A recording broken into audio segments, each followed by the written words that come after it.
안녕하십니까, 노선호입니다. 11월 28일 일요일입니다. 일요일 맞이하여서 11월 29일 월요일부터 12월 3일 금요일까지 한 주일 동안의 투자 전략을 세워드리도록 하겠습니다. 그리고 관심 종목까지 설명드리도록 할 테니까 오늘도 끝까지 경청해 주시기 바라고요. 구독, 좋아요, 알림 설정도 한 번씩 부탁드리도록 하겠습니다. 주말을 맞이해서 주식 시장에 참여하시는 투자자분들은 좀 마음이 무겁지 않을까 생각이 됩니다. 신종 코로나19 바이러스 오미크론이 출현하면서 글로벌 주식시장이 지난주 금요일 날 급락을 하는 모습을 보였습니다. 거기다가 지금 계속적으로 우려감이 더해지다 보니까 또다시 어떻게 되는 거 아니냐, 이런 좀 걱정들이 많으실 거라고 생각됩니다. 그래서 저도 오늘은 좀 방송을 아침 일찍 하려다가 조금 더 좀 자료들도 좀 찾아보고 하느라고 점심시간 이후에 말씀을 드리도록 하겠고요. 근데 좀 결론부터 말씀드리자면 그렇게 큰 위기는 찾아오지 않을 것이다. 그렇게 말씀을 드릴 수 있을 것 같아요. 오미크론 같은 경우는 물론 확산이 된다면은 재감염률도 높고 전파 속도도 빠르고 그렇게 될 수 있다고 하는데 그만큼 강도라던가 이런 거는 세지 않을 거라고 합니다. 그리고 화이자에서 또 백신 개발 금방 할 수 있다고 하고요. 그렇기 때문에 너무 크게 걱정할 필요는 없다. 우리 이전에도 델타 변이에 대한 바이러스 출현 이런 부분들로 우려감이 있었지만 결국은 시장은 제 갈 길을 갔었잖아요. 그래서 이번에도 그런 연장선 상에서 생각을 해봤을 때 좀 너무 걱정은 할 필요는 없겠다. 이렇게 제 생각을 말씀을 드리도록 하겠고, 그런 부분들이 이제 투자 전략을 통해서 좀 녹아 들어간다면은 긍정적으로 생각을 해봐도 좋지 않을까, 그렇게 말씀을 드리도록 하겠습니다. 시장에 대해서는 한마디로 말하면은 내일부터의 한 주일 동안은 위험과 기회가 공존한다, 그렇게 설명을 드릴 수가 있을 것 같아요.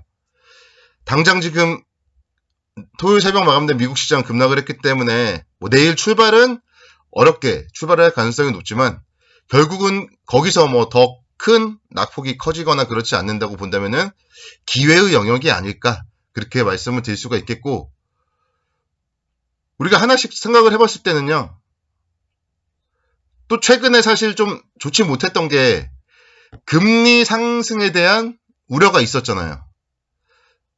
금통위에서도 금리 인상하면서 내년도에 1분기에 금리 인상을 또 할 것이다, 그러면서 1월 달에 금리 인상 가능성 등이 좀 얘기가 나오면서 사실 목요일 주식시장 좋지 못했고 금요일 오전까지 그런 흐름들이 이제 약보합권 속에서 움직임을 보였었고, 미국도 마찬가지죠.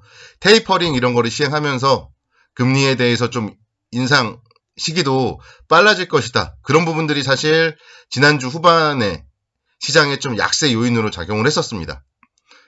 그런데 만약에 정말 또 새로운 변이 바이러스가 문제가 된다면 금리 상승에 대한 그런 우려감은 상쇄가 되는 거예요. 그런 우려, 또 경기가 또 어려워지고 이러면은 금리 상승을 할 수가 없어요. 그거를 생각해 봤을 때 모든 현상이 발생했을 때는 일장일단이 있다.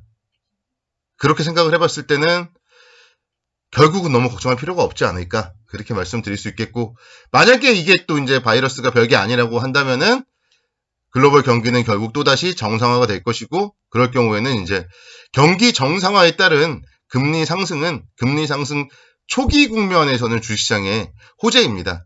금리를 계속 상승을 해서 뭔가 좀 부담스러운 금리, 약 국내 기준금리 기준으로 또 미국 금리 기준으로 한 3%대 이상 거기서부터 상승을 한다면은 그때는 좀 부담으로 작용을 할 수가 있겠는데요.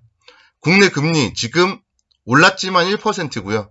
더 올라도 1.25%예요. 그래서 그렇게 부담스러운 레벨이 아니기 때문에 금리 상승에 대한 우려, 이런 부분들은 시장의 악재가 아니다, 그렇게 말씀을 드릴 수가 있겠습니다. 또 이제 첫째 주다 보니까 주요 경제지표 발표들도 많아요. 근데 경제지표들 역시 시장에는 우호적일 가능성이 많습니다. 대한민국의 11월 1일부터 20일까지 수출입 역시 양호했습니다. 그렇기 때문에 12월 1일 수요일에 발표될 11월 수출입 역시 좀 양호할 가능성이 높을 것 같고요. 또 최근에는 글로벌 공급 부품 병목 현상이 좀 완화되었어요. 그래서 그와 관련된 부분이 ISM 제조업 지수라던가 PMI 제조업 지수 이런 부분들 긍정적인 영향을 미칠 가능성이 많습니다. 그래서 미국과 중국, 국내의 경제 지표들이 좀 긍정적으로 나왔을 경우에는 시장에는 결국 단기적으로 호재로서 작용을 할 가능성이 많다. 이렇게 말씀드릴 수가 있겠습니다. 악재라고 본다면은 이제 위드 코로나에 대해서 좀 적신호가 들어왔다. 이런 부분들일 텐데 지난주 금요일 날 국내 시장 하락을 했었고 미국 시장도 금요일 날 뭔가 좀 패닉 셀이 한번 나왔어요. 그런 부분들을 감안을 해봤을 때 여기서 엄청나게 다시 또 폭발을 하지 않는다면은 결국 다시 한번 위드 코로나를 중단하는 비상계획 이런 게 나오지 않는다면은 시장에 좀 너무 악재로 작용을 하진 않을 것이고요. 혹시 비상계획이 발령된다고 하더라도 또 비상계획 발령 이후에 그 결과로 인해서 또 시간이 지나면은 안정화가 될 거잖아요.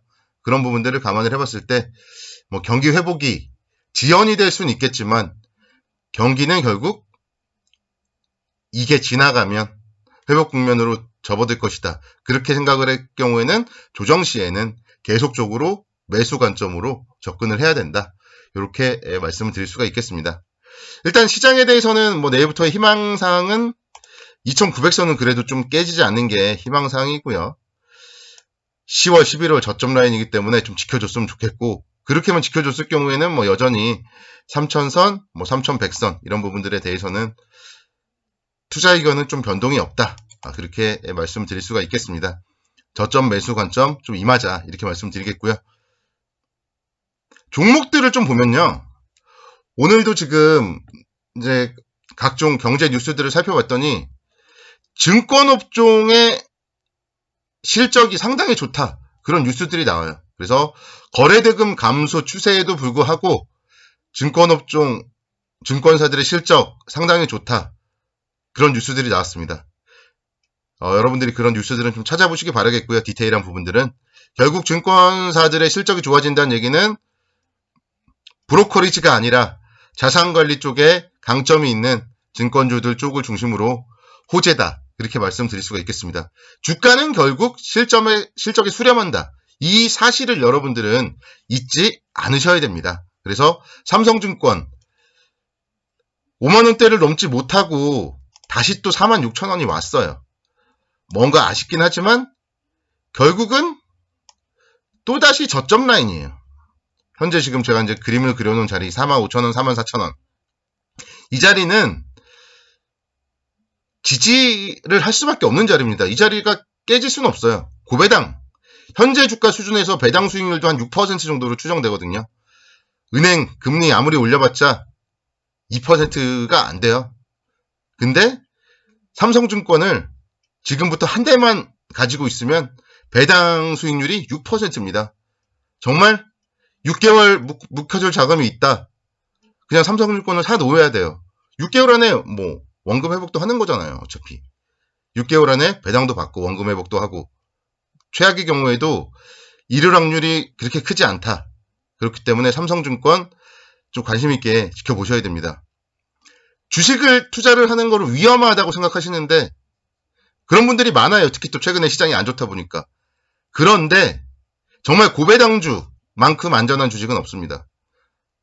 삼성증권 여유자금이 있으시면은 이번 위기에 기회로서 활용을 해서 좀 매수하자. 이렇게 말씀을 드리도록 하겠고 두 번째로는 실적 호존주 한섬 말씀드릴게요. 날씨가 상당히 추워졌어요. 대한민국에 이제 겨울이 왔죠. 4분기에도 실적이 상당히 좋을 걸로 전망이 되고 있습니다. 소비 관련하여서 주가가 많이 또 빠졌고 37,000원이라는 뭔가 바닥권 라인에 역시 왔습니다. 8월 20일에 35,000원대 거의 근접했기 때문에 바닥권에서의 이런 유통주, 의류주, 한섬 관심 있게 좀 지켜보시자 이렇게 설명을 드리도록 하겠습니다. 그래서 좋은 종목들을 싸게 살 수 있는 그런 한 주로 여러분들 맞이하시기 바라겠습니다. 다음 주에도 선거 투자를 기원하겠습니다.